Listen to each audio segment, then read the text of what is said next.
जितने भी बच्चे नीट 2026 की तैयारी कर रहे हैं, इस वीडियो को बेटा पूरा ध्यान से सुनिएगा, क्योंकि इसमें आपके लिए सबसे इंपॉर्टेंट क्या है कि आपको इस वीडियो को इसलिए ध्यान से सुनना है कि आपका जैसे ही फॉर्म फिलिंग स्टार्ट होता है, आपके भैया आपको सब कुछ तो गाइड कर देंगे, बट उस फॉर्म फिलिंग से पहले किन चीजों का आपको ध्यान देना है, जैसे आपका फॉर्म भरने में आपको कोई भी दिक्कत ना हो, कोई भी गलती ना हो, उस टाइम आप पैनिक होके ऐसा ना हो कि फॉर्म फिल ना कर पाए, क्योंकि इस बार एनटीए ने बहुत सारे चेंजेस किए जो कि आपके जेई रजिस्ट्रेशन में इंप्लीमेंट हुआ है। वही सेम चीजें आपके नीट में भी होगा, तो उसके लिए क्या ध्यान देना है, किन चीजों से ध्यान रखना है, सब कुछ आपके भैया गाइड करेंगे। पूरी वीडियो को एंड तक ध्यान से सुनिएगा। उसके साथ साथ के आपका कब एग्जाम डेट रहेगी, क्योंकि एग्जाम डेट आपका वही रहने वाली है, और कब आपका रजिस्ट्रेशन स्टार्ट होगा, सब कुछ गाइड करूंगा। और अगर अब तक आपने चैनल को सब्सक्राइब नहीं किया,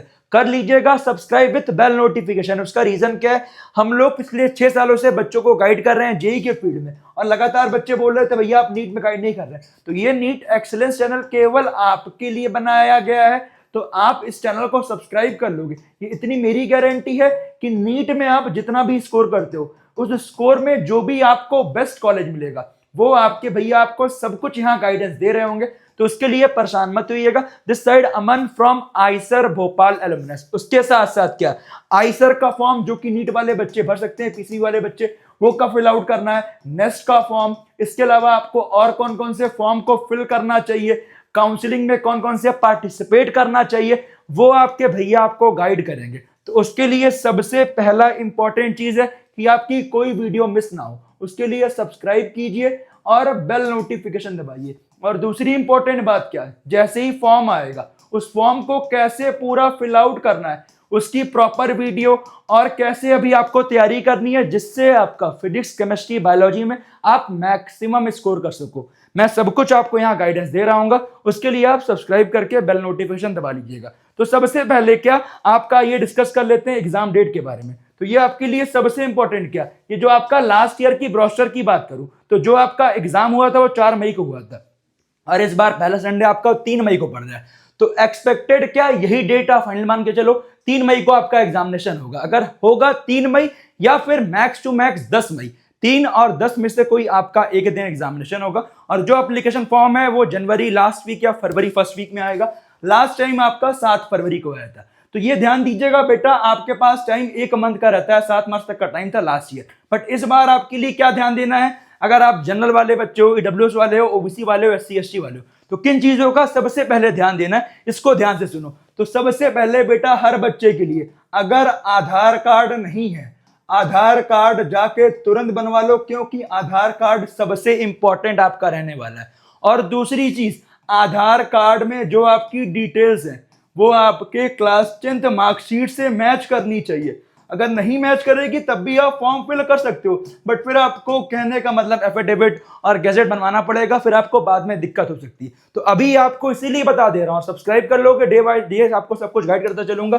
आप आधार कार्ड में जो आपकी डिटेल्स है एक्चुअल सही वाली, अगर आपके क्लास 10th मार्कशीट में कुछ डिटेल्स गलत है तो अपनी 10th मार्कशीट वाली डिटेल सही करवा लो, और अगर आधार कार्ड में कुछ गलत है वो आधार कार्ड में अपनी सभी डिटेल सही करवा लो। और अगर आपकी फोटो आपने विद इन ईयर, मतलब विद इन ईयर अगर आपने चेंज कराई होगी तो ठीक है आधार कार्ड की फोटो, और अगर आपकी फोटो 2 साल 3 साल 5 साल 6 साल 7 साल अगर बचपन की फोटो है, तुरंत जाके आधार कार्ड की फोटो को अपडेट कराओ, क्योंकि इस बार एनटीए रजिस्ट्रेशन फॉर्म में लाइव फोटो वाला ऑप्शन लेके आ रहा है, और लाइव फोटो में आपको कैप्चर करके सेम फोटो डालनी पड़ेगी। और अगर आपकी लाइव फोटो सही करेक्ट होगी जो आपके आधार कार्ड से, तो आपका फॉर्म तुरंत आगे बढ़ जाएगा। अदरवाइज आपके पास 3 ऑप्शन आएंगे, जिसमें ऐसा रहेगा कि अगर आप कुछ गलत फोटो डालते हो तो लेटर ऑन आपका रजिस्ट्रेशन फॉर्म कैंसिल किया जाएगा, या फिर आप एप्लीकेशन फॉर्म आधार कार्ड में फोटो अपडेट करने के बाद फिल करोगे, दूसरा था। तीसरा कि आप इसी फोटो के साथ सबमिट करोगे, अगर आगे कुछ गलती होती है तो आपके फॉर्म को रिजेक्ट किया जाएगा। तो पहले से ही अपने आधार कार्ड को सब कुछ सही कर लो, सब कुछ, फादर डिटेल, मदर डिटेल, अगर आपके किसी और क्लास 10th 12th सर्टिफिकेट में कहीं भी गलती है उसको डाल दो। और जो अभी एक्चुअल क्लास 12th वाले बच्चे हैं, तो आपका अभी एडमिट कार्ड आएगा, तो एडमिट कार्ड में सब कुछ अपनी डिटेल चेक कर लेना और स्कूल वालों से अपनी डिटेल चेक करवा लेना कि आपकी सभी डिटेल सही है ना, क्योंकि ये चीजें आपकी सब कुछ सही होना जरूरी है।